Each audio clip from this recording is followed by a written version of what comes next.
Dolphins thirsty, they never show no mercy. On the field or in the game, Miami knows how to play. Dolphins thirsty, we all get down and dirty. Tell you what you wanna know, it's the Dolphins Show. Quench your thirst for all things Miami Dolphins. They are the football kings, cause they play to win. Come on in and have some fun, whether we have lost or we have won. For all things Miami, it's Dolphins Thursday. Good morning on a throwback Thursday about our Miami Dolphins and some new information. As you guys all heard, Austin Jackson has signed an extension with our Miami Dolphins. Good for 3 years. So what was considered a bust for a couple years, he's overcome it. He's played very well this year. Long gone is the bust label, and he is a Miami Dolphin for another 3 years. Good to see. He's deserved it. He's earned it. And I'm happy it's been done. And it's a team-friendly deal. Good deal for him. Team-friendly deal. Let's go Dolphins. Let's roll. It's awesome. Hey, good morning, Cards fans. Good morning, Hooked Up Joe. I hope you guys are all happy with the Austin Jackson signing. That's one guy I wanted to get done. I just watched Hard Knocks again because my mom hadn't seen it, and she was here yesterday to spend the day, and she spent the night last night, so she hadn't seen Hard Knocks. So I showed her it, and Andrew Van Ginkel, he's such a likable guy. He's such a good player. I want that man as a Dolphin long term. We got to figure out a lot of things. That's next year. We're worrying about our number 1 seed this year. But man, he's a guy that I want. So they're getting some of those cogs in, and I'm loving it.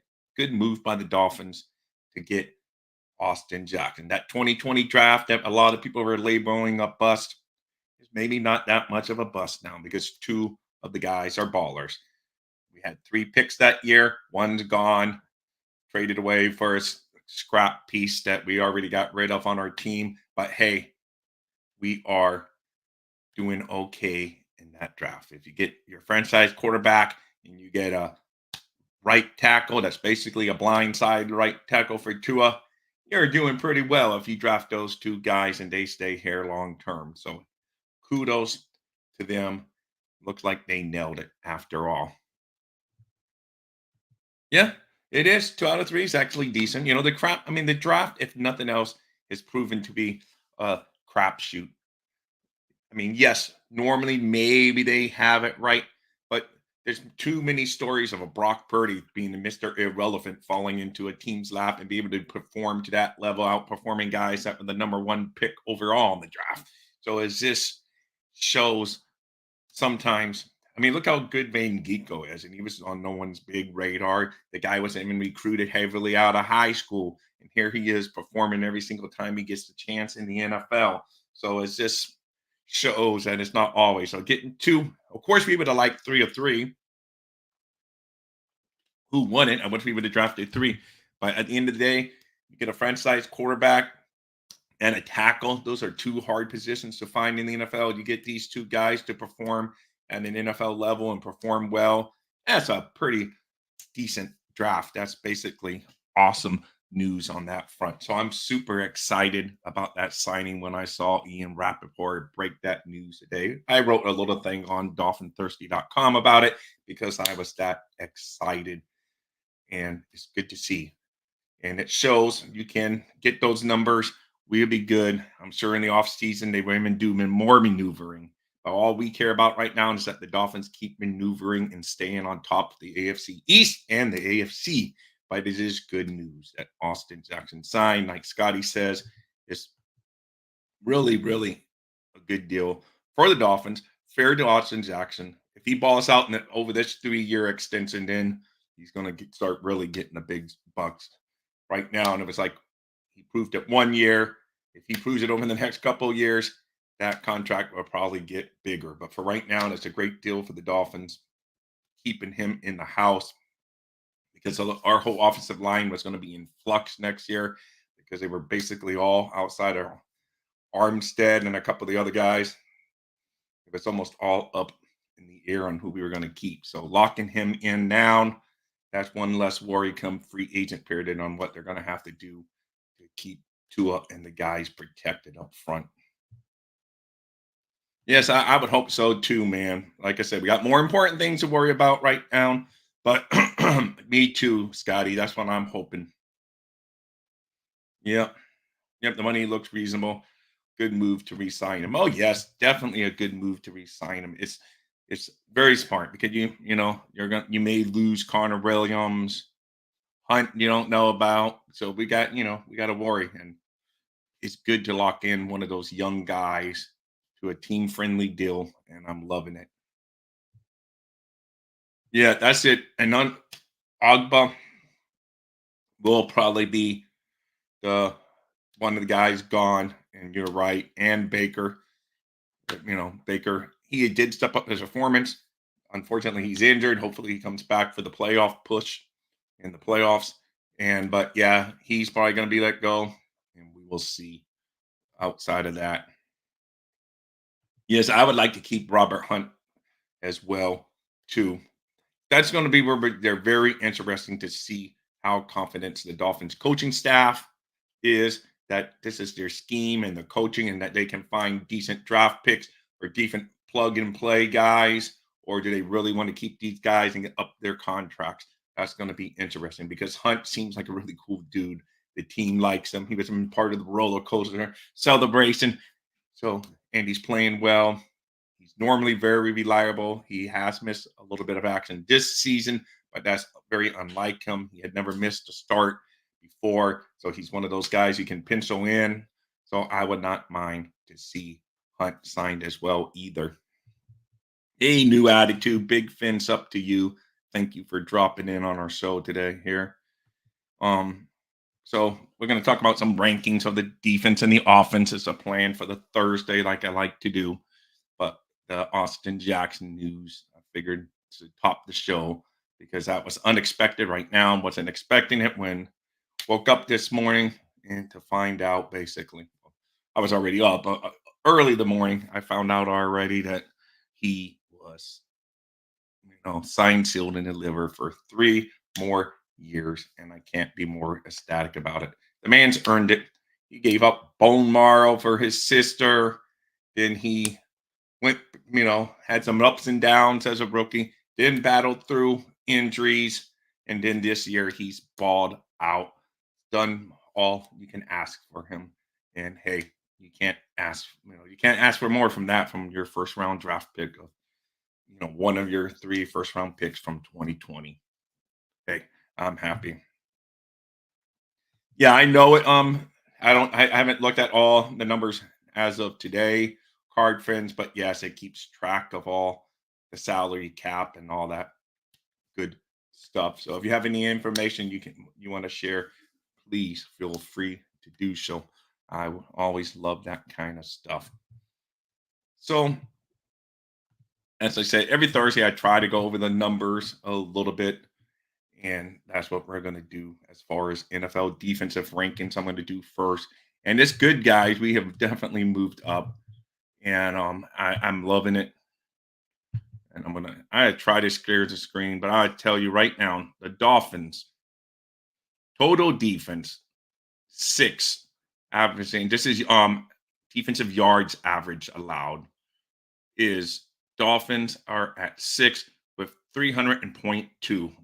They're behind the Browns, Ravens, Cowboys, Chiefs, 49ers, then Dolphins. And then surprisingly, the Panthers fall right behind them. The Patriots fall right behind them, and the Jets. So defense doesn't always win, guys. Panthers, Patriots, Jets, and even the Falcons. They're all top 10 defenses if you just looked at yards per, you know, scoring defense. Of course, that's where Miami still has. We're way down at 21 in scoring. That's where Ravens are good. Scoring defense, if that's what you guys rate as most important, it's the Ravens number one. And we are all in comparison all the way down to 21. The Titans, just since a little bit of interesting fact. Let's see where the Titans fall at 16. So they're actually giving up a little less points than what we are on the defensive side of the ball. We're giving up an average of 22 points a game. They're giving an average of basically 21. I'm not putting the fractions in there because you can't get point whatever in the NFL. So, but rounded down, we got to improve those numbers on that front of it for sure. Yeah, no, hey, Dad Dean, big fins up to you too. And yeah, some folks, it's so funny because the whole off season, Card Fins is right. Dolphin fans, we want Fangio. That was like one of the first time in the history of Dolphins Twitter that everyone agreed they wanted Fangio. Undoubtedly front runner. It was like at least if it wasn't 100%, it was 99.9% of Dolphin fans wanted Fangio. We get him. We struggled for a couple weeks where our defense wasn't clicking necessarily that great. Looked like there were some flaws along the defense. Fire Fangio, the game's passed him by. Let's get rid of him. And it was, still that was a minority, but then it was no longer the 100% backing of Fangio. It dropped probably down to 75 or 60% of the fans. I mean, a lot of people say, we're just not any good. And now here we are at this point in the season, and our defense is up there. In the, like I said, we can get a little bit better in the scoring. It's been trending better because we've given up less points in more recent games. And I know the old, well, who have you played? What people will be coming into the room. But like I say, total defense, number 6. That's for yards. Passing defense, Miami comes in at 9 passing defense. And then rushing defense, Miami comes in at 8, giving up 96.6 yards. So basically 97 yards uh, a game rushing the football. So those numbers, they aren't bad, man. Like I said, we got to improve the scoring defense. I'm going to get to the offensive numbers later. Our offensive rankings are very nice. You guys will like those. But on the defense, when we were really way to start the season after that Chargers game, we couldn't be much lower than where we were, and to be in the top 10 already. And some of those earlier games where we gave up some of those points, of course, are affecting our average per game. Just like on the offense, I'd be 70 points against the Broncos.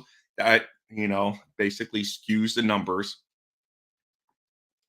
on the offensive side of the ball. So, it had to be fair. There are games. That's why they call it averages. And, it's not like what you do every single game. So we are improving on that front. After that Bills game, I was out on him. Hey, but you know what? It's, let's see, you were right. Over the cap, I guess you're talking about. Oh, and over the cap, sometimes different info, and you can compare. Yeah, all those sites are good, guys. I agree with you. And you're right again, Scotty. It's all about the O line and D line this off season. And it's always, almost always about that. It's always in the trenches, really. The guys that get the ball will always get the coverage, will always get the publicity. But without a doubt, it all starts up front because lo and behold, every single quarterback almost in the history of the NFL, it looks a lot better when you got an offensive line in front of you that's giving you, in that split second that Tua takes, you still don't want someone in your face knocking you all the time, coming right up the gap in the front of you. They're doing a very good job, and you can see the improvement. It's creating running games. They broke down the some of the guys that break down the 20 all 22. They were showing how the Dolphins are. I know it's the Commanders, so I'm not getting the Lombardi Trophy pictures for my Miami Dolphins yet or Haiti, but they are starting to dominate up front. They were really doing their job, and it's been fun to see the improvement year over year, as they like to stay in the stock market year over year. Year over year, the Dolphins' offensive line is performing a lot better at this point this year than what the offensive line was pointing at this year. Last year was an awful December, not a single victory, so all the flaws stood out. So everything, of course, doesn't seem as nice. Right now we're 1-0 in December. I'm looking for a 2-0 and a 3-0. Then we get into the real stuff when we got the Cowboys and we got the Ravens, and then finish off in January against the Bills. Hey, we can do this, guys. We're there. It's time to get the narrative off about the whole can't beat a good team. And I'm ready. I'm here for it. So once again, and I could share the screen, I guess. Why not? So you can see what I'm talking about. Let's say it's all about. Yes, I agree with that. Let's see. I would love an O line next season. Armstead, uh, Fraser. Oh, is that okay? Hunt, AJ. So we have our LT of the future playing. Hey, there you go. Is that Frazier the guy you're always talking up, Scotty? I think that's the name because um is that the West Virginia kid or something? I forget. So that's who I'm thinking probably is who he's talking about on that front. Let me see. Anyway, let me share the screen real. Yes, that's what I figure is the center from.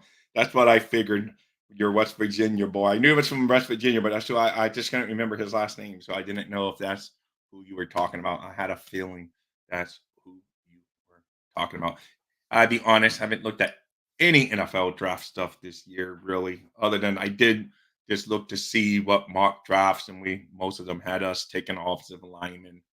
And we're all picking down in the 20s on their mocks the last time I did one. Now we're getting higher. I don't know where we are, if I would go to Kinkathon or the Draft Network and run these, we see where we would be in the rankings because it's a good thing. It means the Dolphins are winning, and I'm more concerned about playoff seeding than draft positioning. So that's a good thing, Miami Dolphin fans. A very good thing on that front. Joe Alt from Notre Dame. If he falls, I'm all over him. Hey, we already got one Notre Dame, and he has improved. I know you boys. I think. Well, I don't know if it was you, Scott. Someone said, there's still like a video of him getting pushed back and all of that stuff against the Commanders in a couple times. But at least Eichenberg is doing better from Notre Dame. But yes, Scotty, those Notre Dame linemen historically have done well. But like I say, I haven't done really much of any research other than knowing that there's a couple quarterbacks that everyone has crushes on, and Caleb Williams and May and maybe the LSU kid and so. But I haven't really done much on anything. And I know the Marvin Harrison's son is a beast at the receiver position. So I know there's some of the top names, but as far as like offensive linemen or defensive linemen, if we decide to let Wilkins go, we're what's slotted in those 20 spots and hopefully pick 32. I think we can all agree we want the Dolphins picking 32 this year. Hey, wishful thinking, right? But it would be nice to be picking that pick number 32 to have Mike McDaniel get his first ever first round pick and have it be the 32nd. Boom, man. What a better story than anything than that. Barely in there. I know they had the one mock draft that I saw from someone, it's no different than you running a mock draft, Scotty or me. I just happened to find the first one I saw Google, and I looked and I went down to the Dolphins and they had us taking some offensive tackle, I think out of Houston. If I'm not mistaken. So don't even know his name. I just remember he was a tackle from Houston. So that's where people. I just like to see what people think is our needs, and everyone's still thinking, of course, the offensive line is our need. So we will see. Wow, that would be a big first round of tackles, Scotty. Hey, speaking of big, please hit those big thumbs up if you haven't done so already. They really help the channel, and they're free to you. And thank you guys for helping this channel get to 500 team members strong and growing. Love it every single day. Thank you so much. Hey, Anthony, big fins up to you.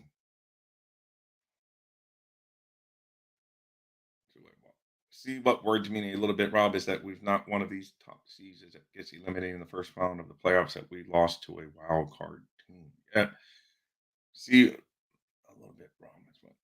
Hey, Anthony, I know I agree, Anthony. We got There's still just a lot of work left to be done. But I think Anthony, you are enjoying the run. You did say the other day you are enjoying the run because it's been way too long since our team has even been this relevant in December, where we're even talking about number one seed.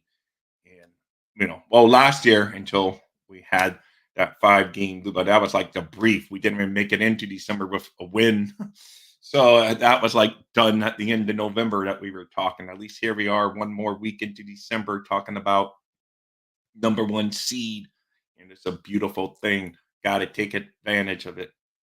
End of the day, let's wrap up that division first. We're there. I know that's what I'm saying, Carter. That's a lot of, like I say, I don't know anything. I know that, like quarterbacks always get the love. So I know there's a few good quarterbacks that are slated towards the top of the draft. I knew the Marvin Harrison kid just because his DNA, his dad. So I know that means he's way up there. And other than that, I don't even know. Oh, I know the guy, the edge rusher from FSU, because I've seen him play a few times. Curse, he's way up there. But so other than that, though, I don't really know who's up there in the top of the draft. But we'll worry about the draft come April and the months leading up to it. Hopefully, after a long Dolphin playoff push, extending our season as long as possible, so we don't have to worry about all that stuff like we always have in the past. Hey, Aquavision, a big fins up to you. Always great to see you in here and nail those buttons for me. Yeah, it's still early on Maryland, but it's deep. Six might be a push, but I know at least. So he's saying there should be 5 tackles. Hey, next to quarterback and maybe cornerback and edge rushers, tackles are right up there. I mean, those are the prime positions that teams need in today's NFL because you need to be able to throw the rock around in today's NFL. You need to be able to protect the guys that throw the rock around in today's NFL. You need guys that get there to kill the guys that throw the rock in the NFL. And you need to get the guys that cover those speedy receivers all over the field. So I see why those are prime positions. And it's why the Dolphins decided to take Cam Smith. And people were thinking, oh, they may need this and they may need that. They may need a tight end. They may need this. But they went and got Cam Smith, who hasn't got much action so far this year, other than mop up duty and special teams. But they know that's a prime position. They know Xavier Howard's also getting older, still playing well. I'm not knocking them, but they know how it goes and how contracts go. Cam Smith is going to be a lot cheaper than Xavier Howard moving forward. So that's just how it rocks in the NFL. So you take those prime positions every single chance. So if there's really that many tackles, as Scotty is saying, that might be good for the Dolphins because they've been drafting as low as we will be drafting. We can maybe still land a good one. Hey, good morning, Daniel. A big fins up to you. Thank you a lot for dropping in on this Thursday morning. Let me go to the offensive number, guys. Offensive numbers. You guys can be talking in there while my face is into the offensive numbers of this nice season. It's interesting though how different ones rank a little bit different. I'm just gonna go with Fox Sports because that's what Google has as number one. They got a good love. They love themselves some Fox Sports. At least when I Google the rankings, that's what. So here we go, guys. NFL team offense rankings through week 13. This was updated December 7th, which is today. Total offense, average yards per game are Miami Dolphins. You don't have to look very far down the list because they come in at number one with 428 yards per game, basically, rounded down to 428 from 428.4 if you want to get specific. And that is a full 28 yards more than the second place Lions. And then it really gets into big differences after the Lions because no one else is over 400. Passing offense, I think it goes without saying, the Miami Dolphins are number one, coming in at 285. And don't look down, but the number two is being led by a rookie quarterback, the Texans. Just keep that in mind. They are at averaging 10 yards less than what the Dolphins are averaging in a game. So they're right there on our tails. And that's with a rookie quarterback at the helm. Rushing, the Ravens are way out in front at number one, but the Dolphins are at number two. The Ravens are way out front, I say, because they're basically averaging 159 yards a game rushing. And the Dolphins are at 143. So there are definitely way up there. But they're rushing touchdowns, the Dolphins. They have 22, and the Ravens have 22, and the 49ers have 20. But everyone else doesn't even, they don't crack that numbers at all. Well, the Eagles come in with 18 rushing touchdowns. Scoring offense, Miami is number two by fractions of a point per game. The Cowboys are averaging 32.3, and the Dolphins are averaging a flat 32. So that means if we can beat their butt and we can score a few before we have to play them, we could overtake them because we would beat them and would score more points that week. 49ers, to me, who's right be the scariest team in the NFL right now. And I said that in the first 5 weeks of the season. Then they lost like 3 games in a row. And I said, man, I misjudged them. And here they are back again. They might be the scariest team in the NFL outside of the Dolphins right now. 49ers, though, the difference is they went in and they've beaten the good teams. So that's why a lot of people are on their back. They just went and destroyed the Eagles this week. They destroyed the Cowboys when they played them. And they've done well against the good teams. And that's a very scary team, the San Francisco 49ers right now. But scoring offense, it's the Cowboys and the Dolphins, 49ers, Eagles, Bills. So them and the Bills are way up there in scoring offense. So red zone offense, our number one, Miami Dolphins. Number two, Buffalo Bills. Number three, Ravens, tied with 49ers. They both average the same exact when they get into the red zone. Then you got the Chargers, Rams, Bengals, Eagles, Cardinals, and Commanders all in the top 10 for red zone offense. Third down offense. Dolphins are number 7 for third down offense. And the Bills are number 1, man. See, sometimes if you read these stats from the Bills, you think, man, they're having a great season, but it doesn't always indicate on the wins column. So basically, that's where we are. Lamb is older and his back concerns are, and I'm worried about his back too. Yes, I agree. This is good news. This is good news for the fans getting AJ. It's a team friendly deal, fair for him. I'm loving it. Lock up those offensive linemen when you can get it. As we know, as Dolphin fans, it's been way too long since we've had guys come in here and look good. Let's see. I'm going to drop the link for any guys want to join and give your opinion on the Miami Dolphins. I just dropped the link, but let's see. Because my face was in the Ender. I forgot you were in here way before I even got in here. Ender, a big fins up to you. Moya, Card Finn, Scotty. I never liked to Adam. All you guys rock for being in here. Just Anthony and Aquavision. And if I forget you as Daniel, see, I just, sometimes I can't call everyone off the top of the head. Daniel, perfect timing. Almost forgot to put your name in there. Scotty said I recommend he go to a chiropractor. Responding to Kendall Lamb's injuries. Hand ligament QB equal Burrow disaster. Yeah, no, for sure, man. Hey, luckily, we are keeping our QB upright this year. Please, let's just keep that going because, man, this is winning in December is a beautiful thing. And we got to keep that man healthy. He's a key to our car. He's like the key to the engine.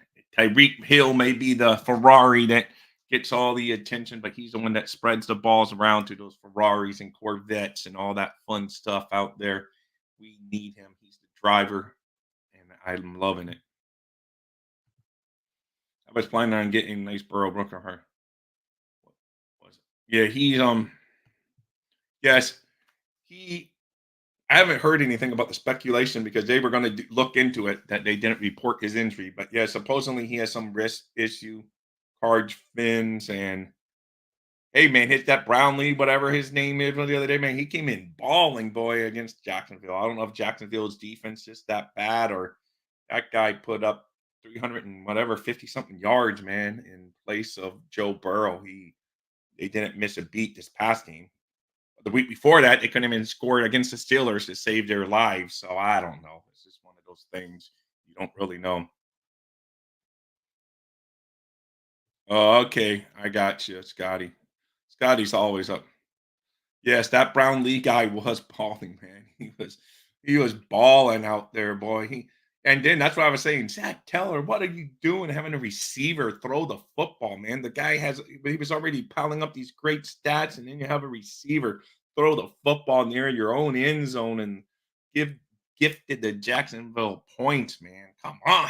The guy was balling, man. I hope he takes that play out of their playbook. Not unless he plays the Dolphins in the playoffs or something.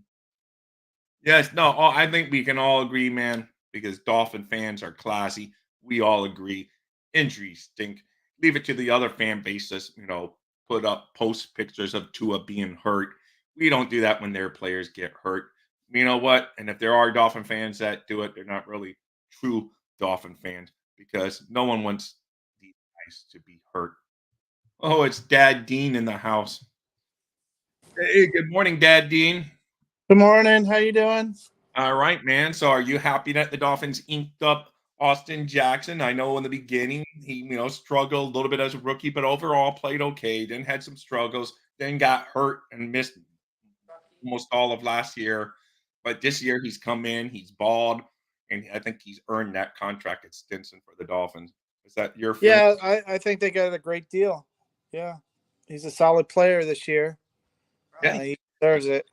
yeah, Definitely. he is, and it's just really fun to to see these young guys step up and earn it because he was labeled a bust just a couple. Everyone's saying, "Oh, Chris Greer," and I'm sometimes admit I'm not the biggest fan of Greer at times because I'm this, and it's not so much on him. It's just I want a playoff victory, so I don't anoint anyone until they give me that playoff victory because everyone's saying, "Oh, Greer should be General Manager of the Year." I go, "How about we win some before we name him General Manager of the Year?" That's my only knock. I don't knock him personally. I just say, "How about some winning before we name General Manager of the Year?"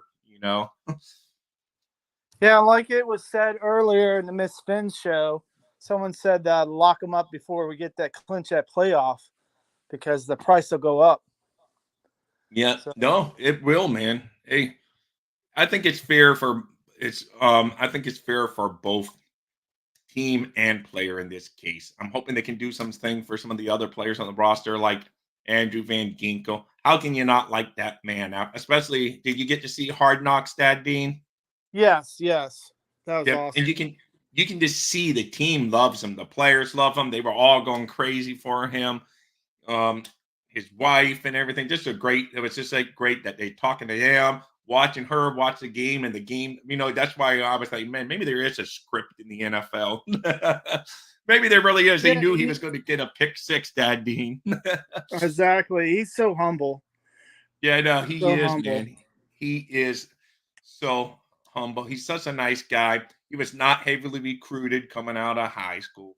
He worked all the way through that, got himself finally, after going to a couple colleges, got himself into the big program in Wisconsin, worked himself into being drafted, and now he's been on the Dolphins for a while, and I'm loving it. Every chance that young man's been given, he takes advantage of it, Dad Dean.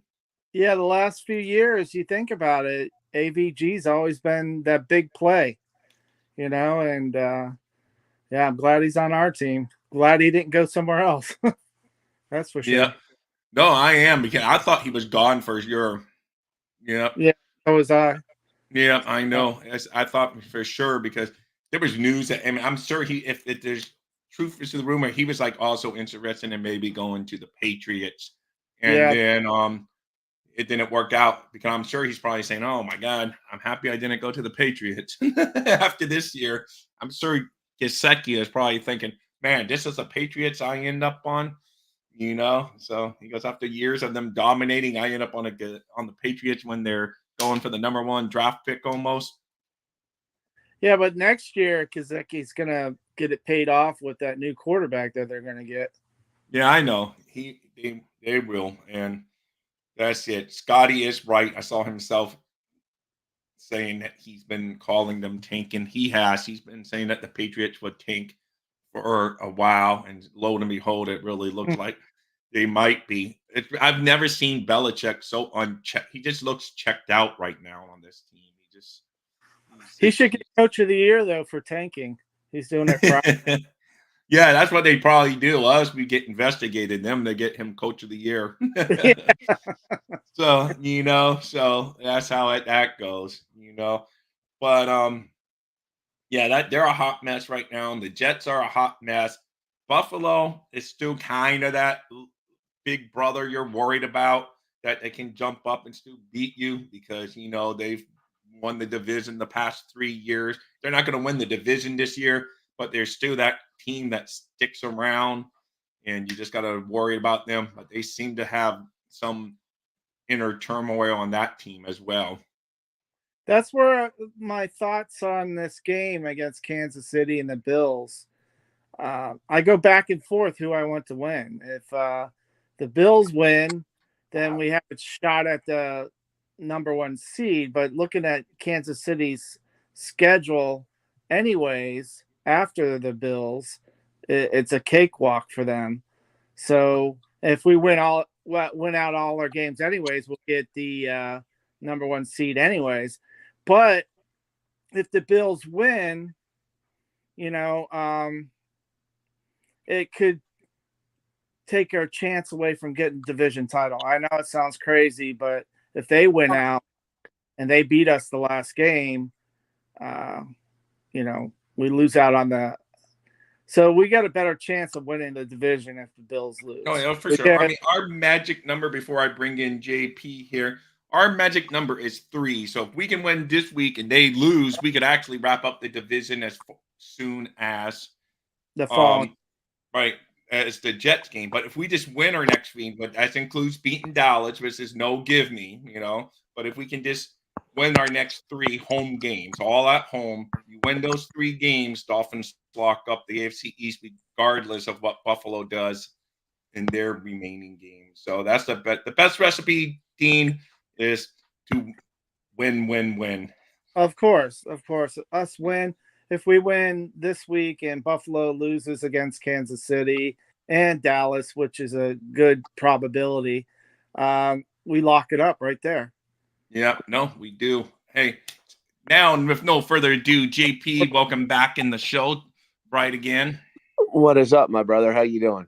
Nothing, man. And you are right. That hoodie you had rocking in one of those videos looked sharp with the dolphin colors. Ain't it So dope? Ain't it dope? We'll be yeah, we will it be putting is. we will be putting them up for sale. I'll let you know the link here soon, but I'll try to hook you up with one. All right, that's a beautiful thing. But anyway, JP. So as far as your stance on the Austin Jackson signing, are you happy for it? You think it's a team friendly deal and player friendly deal? I do, and Thirsty. I have been very high on Austin Jackson as a human being, getting to see him play in high school, getting to call some of his games. I also knew he took a couple of years to get his footing, but sometimes offensive linemen do that. And the 2 players I've been the biggest advocates are he and Liam Eichenberg.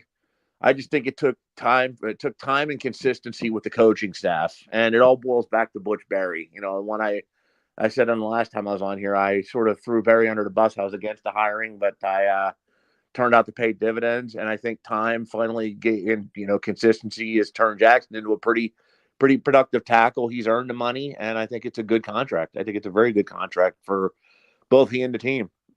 Yeah, no, for sure. I mean, you lock up a right tackle that is essentially the blind side for Tua. So, you lock him up at a very team friendly price and you can't complain. Well, Mr. Dean fell out, but that's okay. Thank you, Dean, for dropping in today. But yeah, I like the signing. I also want the Dolphins to keep on winning. Hard Knocks has been great.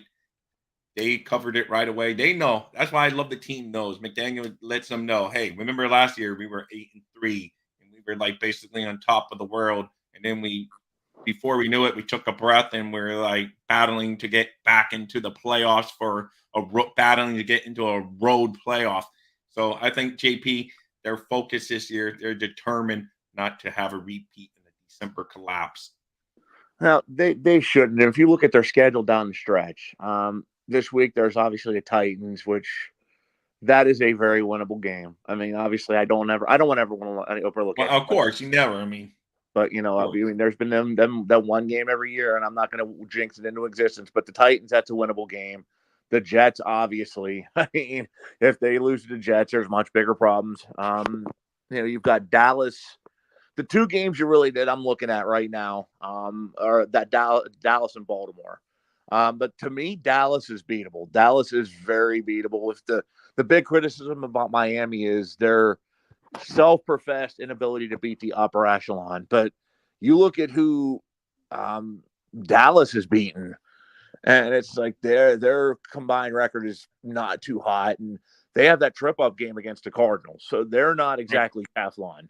no, I know. Yeah, no, you're 100% right. They have that, and the one team they beat with over a 500 record was barely. They beat the Seahawks.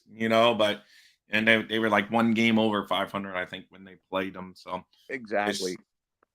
And hey, we'll see. They're a good team, but to tell you the truth, man, that 49ers team would be the team I would be most afraid to play in the Super Bowl. That 49ers team is legit right now. They're going on all cylinders. But hey, if we have to worry about who we're playing in the Super Bowl, something went very well along the way. So that'd be something to worry about during Super Bowl week.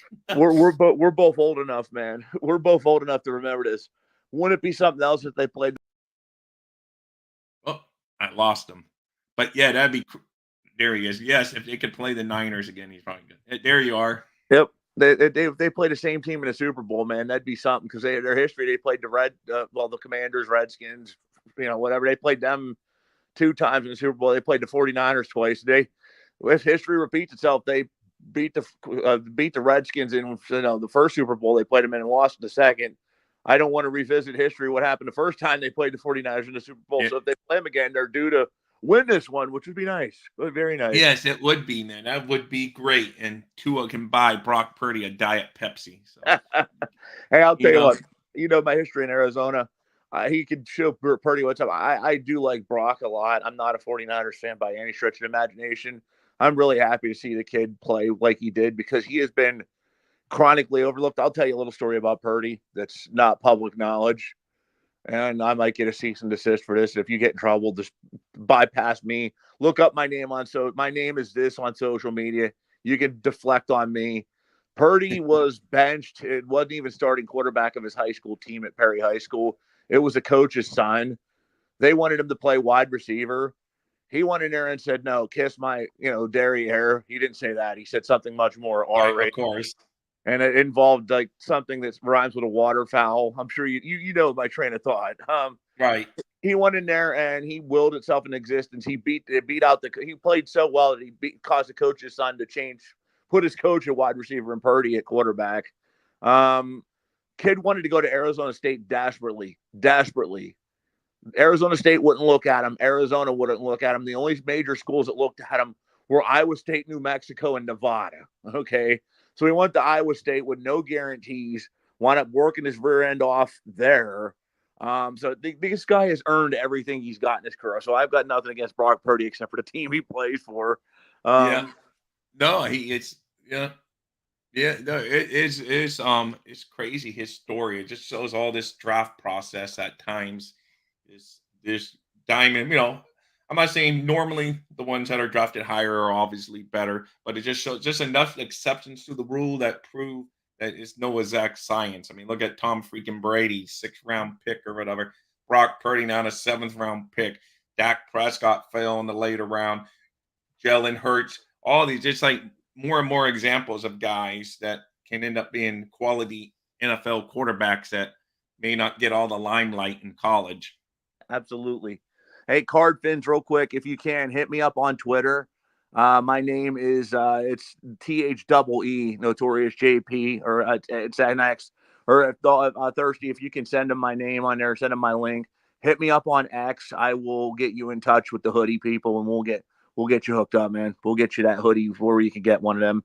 It looks, if you want a picture, it looks exactly like the Dolphins helmet, man. It's like, it says Last Call 76. It's Dolphins. I mean, Thirsty, you can tell me, is it pretty slick or what? I mean, Yeah, no, it's slip. Yeah, it's slick at all, man. I like it, man. It's okay. really If you cool. do Facebook, if you do Facebook, I'll find a way to get you in touch with the person that makes them. It's if you know Nine Line, it's the same guy that used to run Nine Line, so they're top quality, man. They're real top Okay, quality. cool. Yeah, no, it's a beautiful thing, man. That just the writing and the art, it's just cool stuff. Exactly, but not to shine like a salesman on here. I promise you. I was just thinking. That's fine, man. That's fine, man. And they can your Last Call 76 on YouTube if someone wants to take a look. You're wearing them, and one I know I saw you wearing it in the video, so it was cool. That's actually our profile picture too on there. So that's if you want to see what I'm talking about. But Yeah, and you can hit us up there. Yo, what's up, Cap? How you doing, my brother? Hey, I finally yeah, am able to talk on here on my phone. I found an app out, so it's good. So, but to answer the question, what I think though about Purdy, and you said about great point about Purdy and Brady. It just shows that the draft process is just a complete gamble. Two of the greatest quarterbacks of all time, Joe Montana and Tom Brady. Montana was a third rounder. Brady was a sixth. Purdy right now is looking like he's going to be a Pro Bowl quarterback. He was picked in the seventh, right? right. And meanwhile, you got Jamarcus Russell, you got Ryan Leaf, who incredible dude. I talk to him all the time. He's a great reclamation project. He's turned his life around. God bless him. I got nothing bad to say about him as a man. But you got, Tim Couch. They all were number one overall picks and did not amount to squat in the league. It's just really a weird dichotomy. It's just funny how this draft process works out. And that's why I will tell anybody and everybody that, don't hold judgment on day one of the draft because you don't know what these players are going to do. It's easy to sit there and flip your lid over a selection. Oh, this is terrible. This is awful. And then the draft experts will get on there and, oh, they failed. Achilles Smith's another great example. They Yeah, failed. Terrible pick. We really don't know until these games start, and yeah, these players can look great in the underwear Olympics and they can have all the measurables in the world. But until they get out on the football field and start playing, that's the ultimate barrier. Okay. yep, And it's like I said, we don't know. And like Hardfin said, he's telling so many truths here. There's so many variables with the draft that we don't know. It's look at CJ Stroud. Okay. Everybody and their mother was saying, oh, you don't take Ohio State quarterbacks. He is one of the most poised rookies I've seen in a long, long time. He is so damn good. So damn yep, good. So, yep. don't judge a book by its cover. Don't evaluate a draft pick by its first impression, and even by his second year. Look at Austin Jackson. No, perfect example of it, man. It's like he struggled a little bit and played okay as a rookie, but had his struggles, and here he is. He took him to, the team didn't even pick up his 5th-year option, so it looked like he might be walking after this year, and he's played himself into an extension. So it's just sometimes it's tough because as a fan, you just want instant results because some guys come into the league and they give you instant, results. Because look at the Texans, man. It looks like they hit a home run on their draft pick. It took Tua a little bit longer. You just don't know. Scotty pointed out sometimes it's the situation you come into. It helps you if you come into a better team. But hey, CC Stroud's out there balling, and it doesn't mean he's going to be great his whole career because Justin Herbert balled his first year and broke, and now he's taken a little step back. But again, it's the team he's on overall, and Herbert hasn't had the best coaching since he's been in the Well, you bring up a great point about the situation too.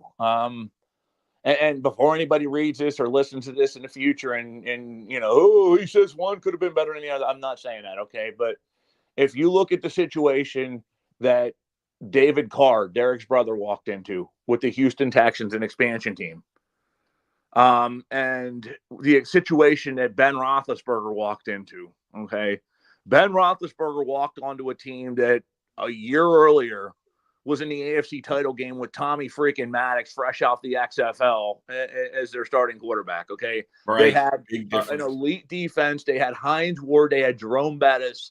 Okay, they had a really good head coach in Mike Tom or Mike not Mike Tomlin. Bill Cowher. Okay, they were set. All Roethlisberger had to do was come in, develop, and not screw things up. Meanwhile, you have Carr, who gets sacked 78 times his rookie year. He's trying to throw the football to a bunch of guys who are moonlighting as milkmen in the offseason. So it's so who's going to really have better time to develop in the NFL? Who's going to be, more probable to develop properly? Oh, I mean, of course.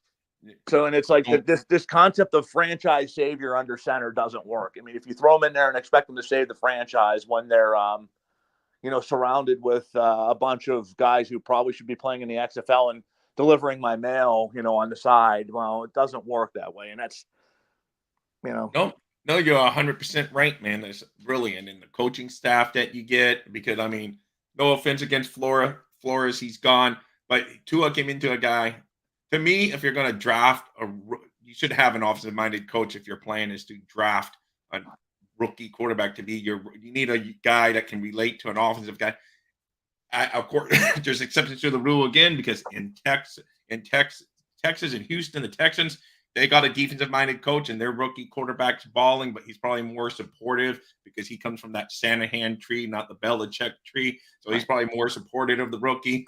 Flores would flow Tua under the bus almost every chance he could get, and that's not a great way to build confidence if you're trying to go from college to the NFL starting quarterback. So it's a well, big difference.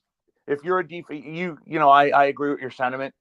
You have to be an offensive head coach, or if you're if you're a defensive head coach, you better bring in a hell of an offensive mind. And D'Amico Ryans did that with Bobby Slowick, who was known for developing quarterbacks. He had a big hand in making Brock Purdy's transition very easy to the NFL, and now it looks like he's doing it with Stroud. The problem with Flores is he couldn't.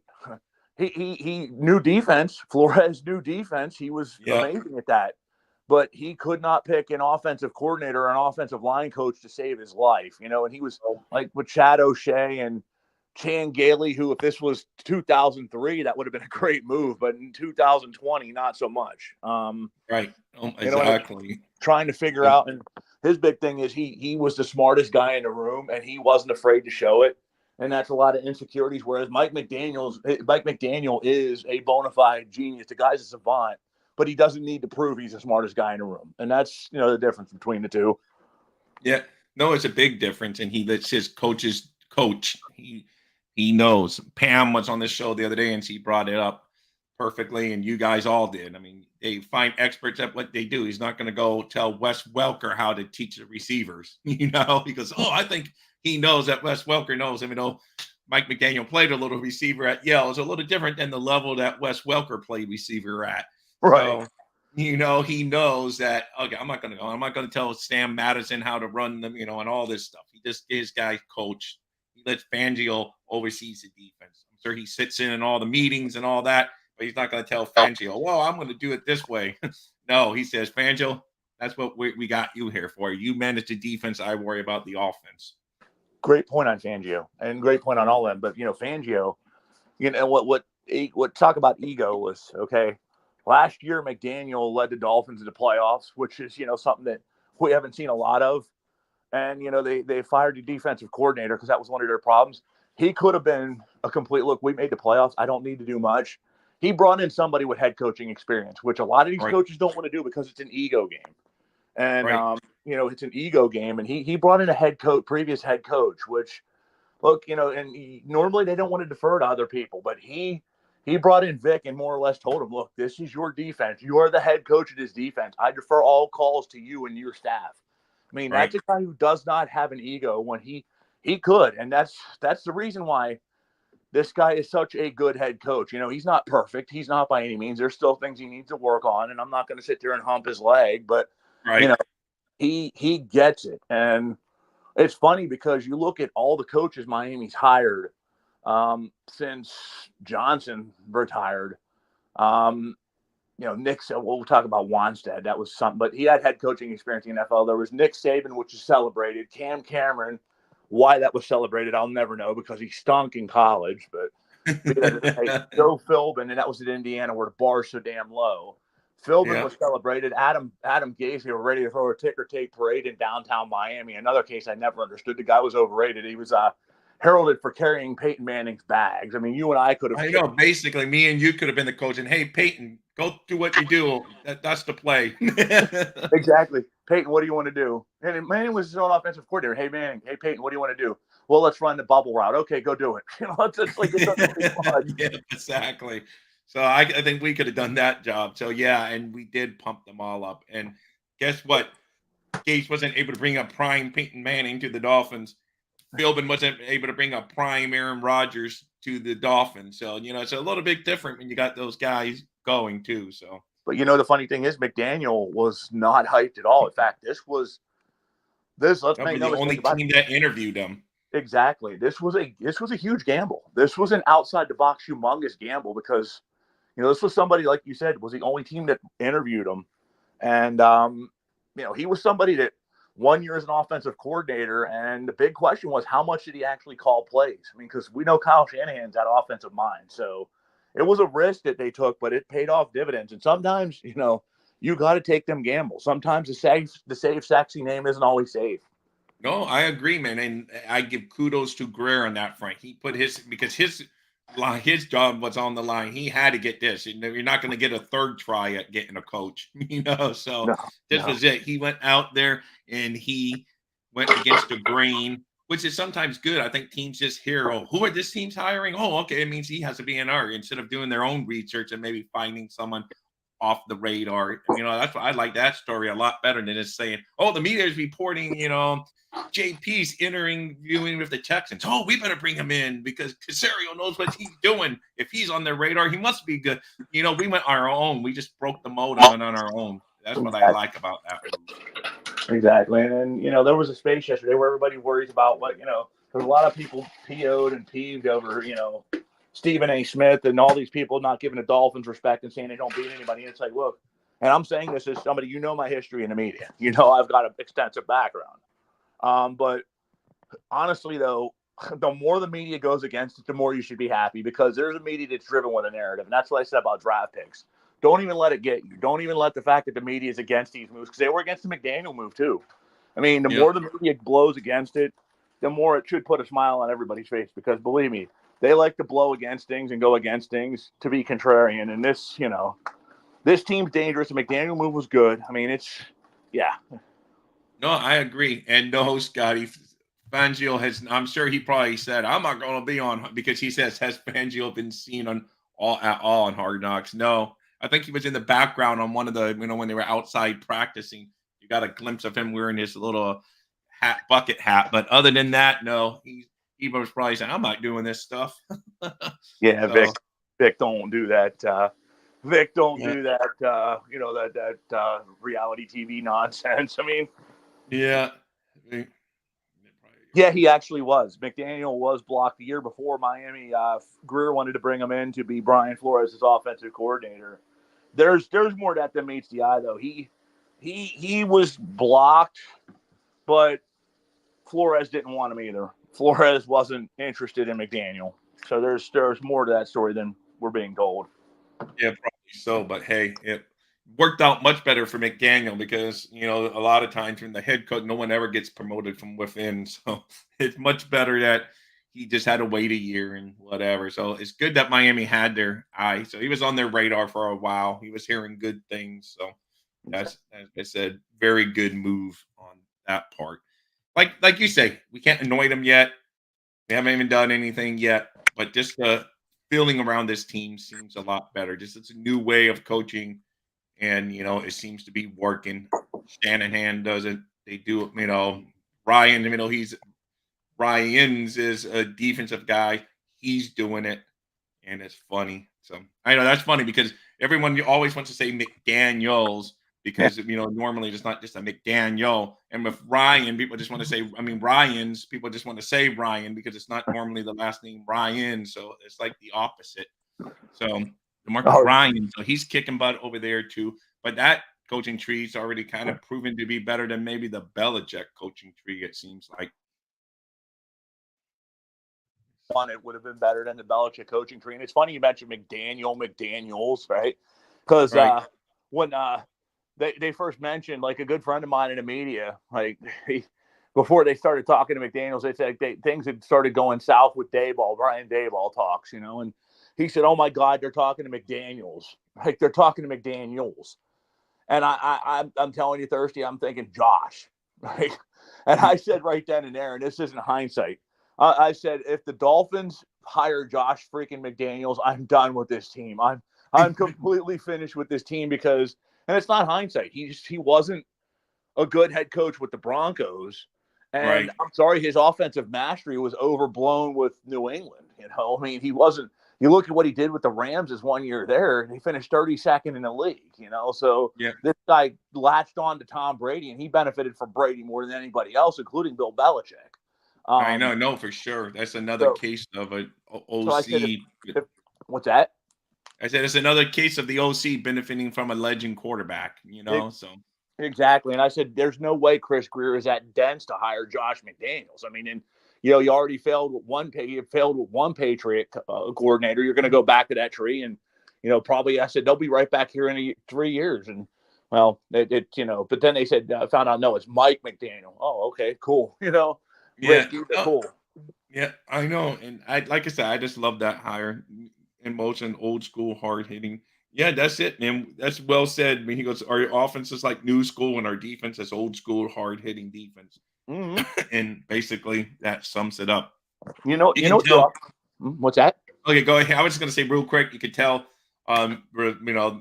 Redskins, Rivera, he was like, man, you guys got a good team here, man. Keep it up. I just thought that was cool. So you know what the offense is like? It is somewhat old school. In one sense, it reminds me of the greatest show on turf with the Rams in '99, but faster. Yeah, hey, yeah, you're right, man. Definitely faster. It's funny. I knew too that they would tease, and sure enough, they were teasing him, egging him on. Hey, Metcalf, beat your time. It was good, and then he did say, "Well, as a rookie, I ran 23, but I probably couldn't do that anymore." So, but that was good. Yes, Raphael, we did cover that, but yeah, it is good news, and it was a wow to me too because I wasn't expecting it at this point in the season to be signing someone up for an extension. But hey, I liked it. Good move for sure, man. So, but anyway, JP, I'm almost at the end of the show here, so it's always a pleasure to have you in here. But man, it's just good vibes. Again, guy, last call 76, right? Last call 76. Check out his YouTube channel. You get to find out where he is. What's you're the Notorious JP, but what's your actual Twitter name? Yeah, it's the Notorious JP. It's THEE. And yeah, you can find me on there and hit me up if you don't do Twitter. Message me. I think you can message people here on Facebook, on YouTube, right? Yeah, they can. Is that your channel? Do you run the last call 76 or someone else runs it? I have co-admin access, so yeah. All right, yeah. So yeah, they can hook you up. They can comment on one of your videos. So exactly. So if like I know the Cardfin says he's interested in the hoodie, and if anybody else is, just hit me up there, and we'll get in touch. We'll make it happen. Yeah, no, you're right, Cardfins. He is. That's the blind side guy for the Dolphins. So yeah, good stuff, man. They're all liking the moves. I got a quick question. I got a quick Austin Jackson story for you guys if you want to hear it. I know we got to wrap up. I'd love to hear it. All right. When he was a senior in college, his sister had some major health issues and needed a blood transfusion. And there was one person that was a match. It was Austin Jackson. And they told him, look, this transfusion could shorten could cost you your chance to play football. And Jackson said, I don't care. My family comes first. So he put himself on that table and he, donated, they did the transfusion for his sister, and he was willing to lose his football career for his sister. That's why I always rooted for Austin. I asked him when he did it, and I said, dude, that took a lot of moxie because a lot of people, we live in a selfish world. And he said, I would do it again, and I would do it for a total stranger, because it's the right humanitarian thing to do. And you don't see that with a lot of human beings, let alone athletes. Oh, I know, man. That's an awesome story. I knew about it, but I didn't know the whole background like that. And that's awesome stuff, man. So yeah, Yep. he's a great person. Ends up being a great football player, so that's a good combination, man. He's out there balling. I know, I mean, he's great, but very good season he's putting in, especially in the pass protection, keeping our lefty QB upright from which is his blind side. So to me, it's a great move by the Dolphins, and it couldn't have happened to a nicer guy too. That's the best thing. You love to see that dedication paid off, and he finally earned some money. That's good. Exactly. And now to answer a couple questions, it's last call, like they yell at the bar, 76. That's my YouTube channel. So I'm trying to find the cat's name. Dad Dean. Check that out there. That's what the hoodie looks like. Dropped me. Yeah, it was bone marrow, 100%. And if you're interested in the hoodie that's on there, we don't have an official website yet. We do. It's made the next day though. He actually has the studio. He has the print office in his house. So his girlfriend makes it. It can be sent out the next day. It really can, and it's not cheap made either. This is like screen print, top of the line stuff. It's same quality you'd get at Fanatics. So yeah, it's last call 76 here on YouTube. If you want to see the hoodie, check it out there. It's our profile picture. Yeah. Let's see. Yeah, that's good stuff. He played at USC. Not sure if he was legacy. I don't know. He wasn't a legacy player. I know one of his coaches had some deep ties to USC, but there was no. I mean, if that's legacy, that may be some legacy, but I don't think that was complete. I don't think it was a complete legacy. Oh, okay. Because someone was saying he thought maybe he had an uncle or his dad or something like that. Let me. I don't believe, I'm not 100% on that. Though let me double check before I. Yeah, I know, but he's saying, okay, maybe I'm confusing him. All right. No, you might be right. You might be right. I'm not.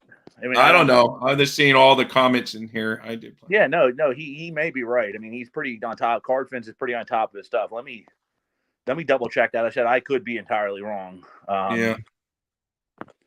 But I'm going to double check that real quick. Oh, he said you know way more than him, so he. I don't know. He's I know you used to be in the radio business for a long time, JP. Do you do any radio anymore, or is that a thing of the past? No, I do radio here. I'm in the State College Altoona area. I'm in a small market now, and we do like high school basketball, high school football. I do country music crap too, so it's not what I used to be. I said I love my kid to death. She came to college, and she's going actually to Bloomsburg University, which is since I'll tie this into football. It is the same school that the left tackle for the Saints. It was Drew Brees' blindside protector, Jahari Evans. Oh, okay. Same school he went to. It's the alma mater of Chuck Daly, who was the old head coach of the Detroit Pistons back in the day. Right. With the I remember that name. There's actually one of the streets there is called Chuck Daly Way. He's an alumnus there.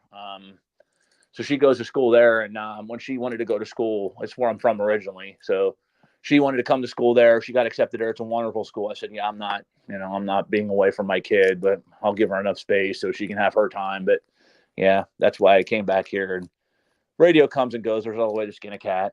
My family's first. Hey, now, man, that's good, man. You got the radio voice, as everyone always tells you. No, I got the radio voice because I sure don't got the radio face. Hey, that's what Kohler says. There's a guy that's in here that's always on YouTube too, named Kohler, and everyone says, "Oh yeah, you got a radio voice," and he always says, "Well, that's good because I don't have a TV face." So yeah, color commentary, hell of a dude. Yeah, so that's good stuff. AJ is locked up. Yep, I know that is good news. Timothy Washington. We were all happy when we saw that, and yeah, hopefully we lock up Robert Hunt next. That's what I say. It's going to be very interesting in the offseason. It's going to tell where the Dolphins think that they're okay and they can just plug and play, and they're going to tell you where, oh, no, we need to sign this guy. So it's going to be an interesting offseason. But like I said, let's extend that off-season talk as long as possible, Miami Dolphins. Keep on winning in the playoffs. Oh, yeah. I'm going to throw a controversial take out there, but so be it. I mean, to me, you got to get this line locked up. Hunt, absolutely. Connor Williams, 100%. You got to keep a voice for closed captioning. I love that. That's Yeah, I know. It's a good line. I like this guy, man. He's got a sense of humor. But Yeah. I think you got to sign Connor Williams. I think he's the straw that serves that drink. Yeah, me too. But to me, I'm sorry, I love the guy. He's great. If it comes down to the offensive line and Wilkins, it's tough, man. It's tough. No, I know, because I like Wilkins too, but I think they may go. That's what I say.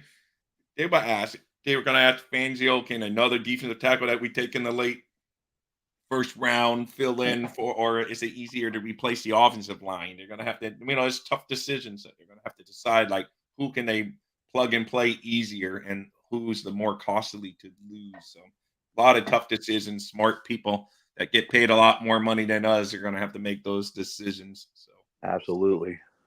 Yeah. So anyway, if you find out anything about whether he was a legacy, like I say, I don't know, but you don't think he was, but you'll get back with us if he is. Yeah, I'll jump on here next time you're on. I'll find out. I'll actually I'll hit up his coach hit up his coach from high school and just double check with him. I don't believe he was, but I could be wrong. Like I said, it wouldn't be the first time. If you ask my wife, she's wrong all the damn time. But oh yeah, hey, believe me, I got that same sentiment.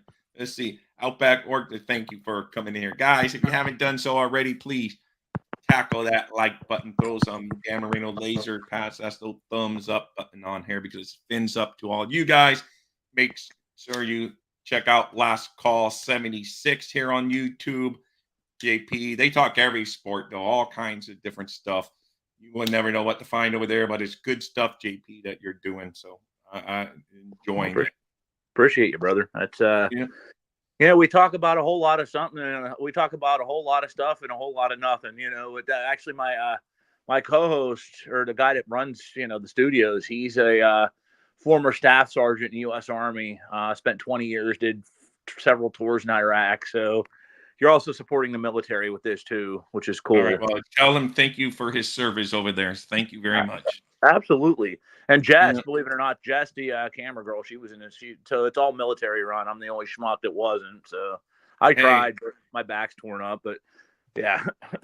Well, thank you guys to your crew over there. Sounds like you're with a whole bunch of good people over there. So absolutely. And hey, if you're ever up in Tampa, if you're not far from Tampa, one of these times you're welcome to you're welcome to come up and hang out with us one of these times. I'm going to be there at 12.